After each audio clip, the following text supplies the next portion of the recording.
Et si un secret, aussi subtil qu'inavouable, changeait la perception de tous ceux qui vous entourent? Découvrez comment un simple détail peut transformer une journée entière en une aventure inoubliable.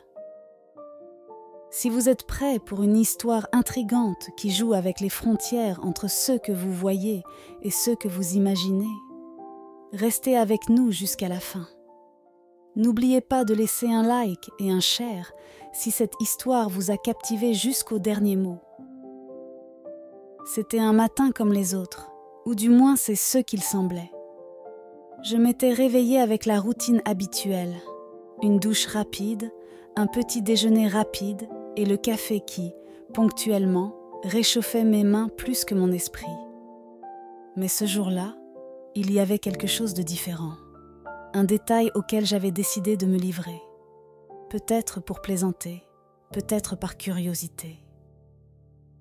Devant le miroir de ma chambre, les cheveux encore humides et la serviette glissant sur mes épaules, une idée m'était venue. J'avais choisi une robe douce et légère qui caressait ma peau comme une brise d'été. Et en dessous, rien. Aucune barrière entre moi et le monde. Un geste simple, presque banal, mais qui avait immédiatement changé ma perception de moi-même. La légèreté de cette robe n'était pas seulement physique, elle était mentale, émotionnelle. Je me sentais libre, détendue et en même temps consciente d'un secret que personne ne pouvait deviner. En quittant la maison, chaque pas semblait amplifier ce sentiment de mystère. L'air frais du matin a caressé ma peau et je suis restée un moment dans l'embrasure de la porte. J'ai regardé autour de moi.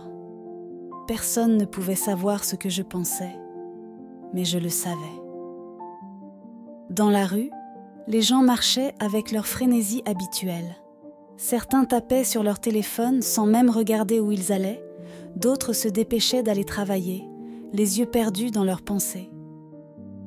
Et moi, je marchais avec un sourire à peine perceptible, jouant à deviner si quelqu'un pouvait deviner mon petit secret. J'arrivais au café situé en contrebas de la maison, où je m'arrêtais tous les matins pour prendre un expresso. La barmaid m'a accueilli comme d'habitude, avec son ton joyeux et amical. Mais ce jour-là, la façon dont ces mots glissaient sur mes oreilles semblait différente. Était-ce moi qui percevais tout avec plus d'intensité? Ou bien quelque chose avait-il vraiment changé dans la façon dont les gens me regardaient? C'est alors que cela s'est produit. Alors que je quittais le café, l'odeur du café encore dans les narines et un léger frisson sur la peau, j'ai heurté quelqu'un, littéralement. Un homme de grande taille, au regard pénétrant et au sourire qui semble connaître toutes les réponses. « Excusez-moi », a-t-il dit, la voix basse et un peu rauque. Le ton était doux, mais il y avait une étincelle dans ses yeux qui m'a alertée. Il m'a regardé un moment, puis m'a tendu un mouchoir pour essuyer une petite tache de café qui s'était répandue sur ma main. « Merci », répondis-je en essayant de garder mon calme. Mais en moi, il y avait un sentiment étrange, comme si ce moment était plus important qu'il n'y paraissait. La rencontre avec cet homme n'était que le début d'une journée où tout semblait enveloppé d'une aura de mystère. Chaque regard, chaque geste, chaque mot prenait un sens différent, plus profond. Je me demandais si c'était mon secret qui rendait tout si excitant, ou si quelque chose qui dépassait mon imagination était en train de se produire. J'ai passé le reste de la matinée au travail, essayant de me concentrer, mais mes pensées revenaient sans cesse à cette réunion. Qui était cet homme? Et pourquoi me sentais-je si mal à l'aise, mais en même temps si vivante? Puis, dans l'après-midi, cela s'est reproduit. Je l'ai rencontré par hasard, cette fois dans un parc. Je lisais un livre sur un banc, profitant du soleil, quand il s'est assis à côté de moi, comme si c'était tout à fait normal. « Coïncidence ?» demanda-t-il avec un sourire énigmatique. La conversation dans le parc n'avait pas été comme les autres. Il y avait quelque chose de magnétique dans la façon dont il me regardait, une intensité qui semblait creuser sous la surface des mots. Nous parlions du vent qui faisait danser les feuilles autour de nous, mais ses yeux suivaient chacun de mes mouvements. Chaque fois que je bougeais une mèche de cheveux, chaque fois que mes doigts effleuraient le livre que je tenais sur mes genoux, il semblait remarquer chaque détail. Il ne posait pas de questions directes, mais ses déclarations laissaient toujours quelque chose en suspens, comme un fil qui attendait d'être tiré. « Vous savez, » a-t-il dit à un moment donné, « il y a des gens qui peuvent rendre le moindre geste extraordinaire. C'est un peu comme s'ils avaient un secret qui les rendait différents. » Je n'ai pas répondu tout de suite. Son ton était calme, presque hypnotique. Mais je me suis rendu compte que mes doigts s'étaient crispés sur le bord du livre. Il a légèrement penché la tête, comme s'il attendait une réaction, un signe. « Peut-être, » répondis-je finalement, en essayant de garder le contrôle. Mais parfois, les secrets ne sont que dans la tête de ceux qui les imaginent. Il a souri. C'était un sourire lent et nuancé.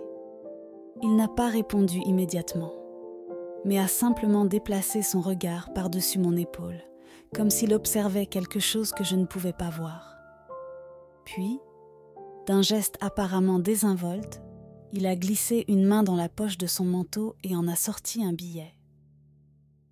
Il le posa sur le bord du banc, à côté de moi, sans me regarder directement. Si vous avez envie de savoir jusqu'où un secret peut transformer une journée, venez. Puis il s'est levé, sans rien ajouter, et est reparti aussi calmement qu'il était venu. Je suis restée là, immobile, avec le billet entre les doigts. L'adresse qui y était inscrite était courte, sans contexte. Juste une rue, un numéro et rien de plus. Je suis rentrée chez moi, le billet toujours serré dans mes mains. Je ne pouvais m'empêcher de le regarder, comme si ce bout de papier contenait une réponse que je n'arrivais pas à déchiffrer.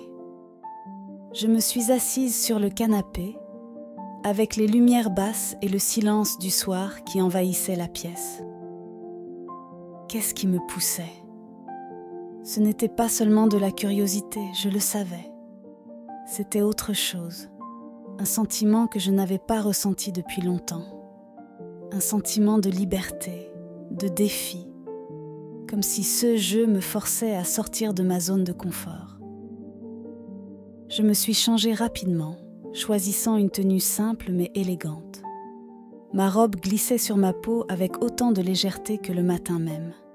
Et la pensée du secret que je gardais me fit sourire.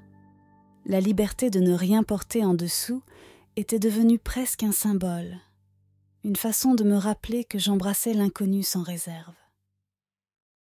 Lorsque j'arrivais devant la porte indiquée sur le mot, mon cœur battait la chamade.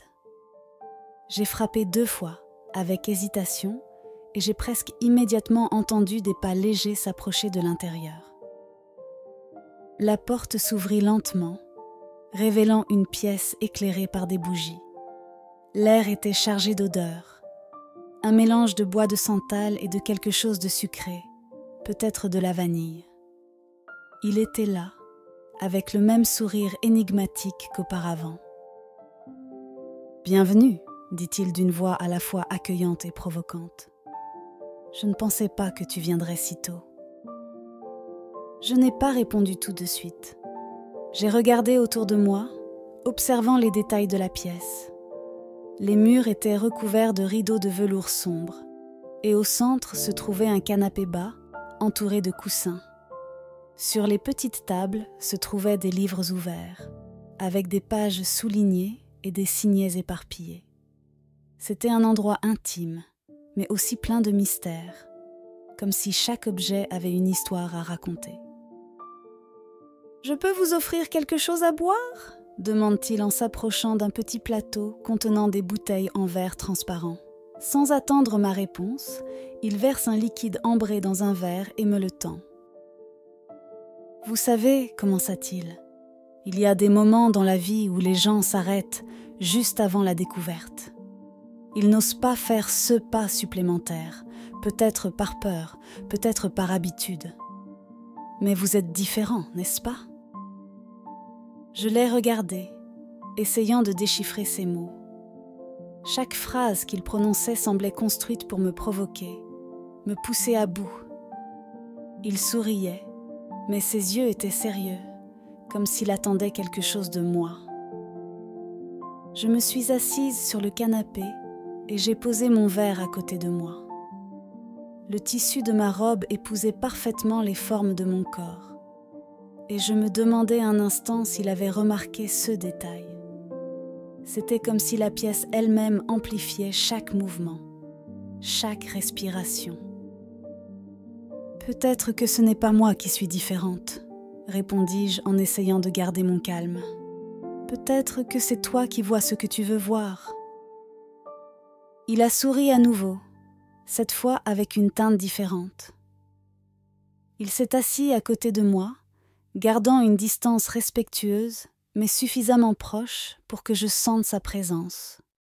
« Alors, a-t-il dit, que voyez-vous en ce moment ?» La soirée s'est poursuivie par une conversation qui s'est transformée en jeu de puzzle. Il m'a posé des questions qui semblaient aléatoires, mais qui allaient droit au cœur de mes pensées. Il m'a parlé de rêves, de désirs, de ces moments où l'on se sent le plus vivant. Chacun de ces mots était une invitation à révéler quelque chose de moi. Mais en même temps, je sentais qu'il faisait de même, d'une manière plus subtile. Il n'y avait rien de physique entre nous, mais l'intensité de ces échanges était presque tangible. Lorsque je me suis finalement levée pour partir, il m'a raccompagnée jusqu'à la porte. Il m'a tendu un autre billet, cette fois avec un message écrit à la main. « Il y a des secrets qui ne peuvent être révélés qu'une pièce à la fois, a-t-il déclaré. Si tu veux découvrir le prochain, tu sauras où me trouver. » Je suis rentrée chez moi avec la note serrée entre les doigts et un sentiment d'agitation qui m'a accompagnée toute la nuit. Ce n'était pas seulement le jeu, ce n'était pas seulement le mystère. C'était la certitude que cette journée avait changé quelque chose en moi, qu'elle m'avait poussée à voir le monde avec des yeux différents. Et vous ? Quelle est la limite entre ce que vous montrez et ce que vous choisissez de garder ? Peut-être que, parfois, la vraie magie réside dans ce que vous ne dites pas. Si vous avez aimé cette histoire et souhaitez découvrir d'autres récits qui jouent avec le mystère et la séduction, laissez un like et abonnez-vous à la chaîne. Parfois, le plus grand secret est celui que l'on porte en soi.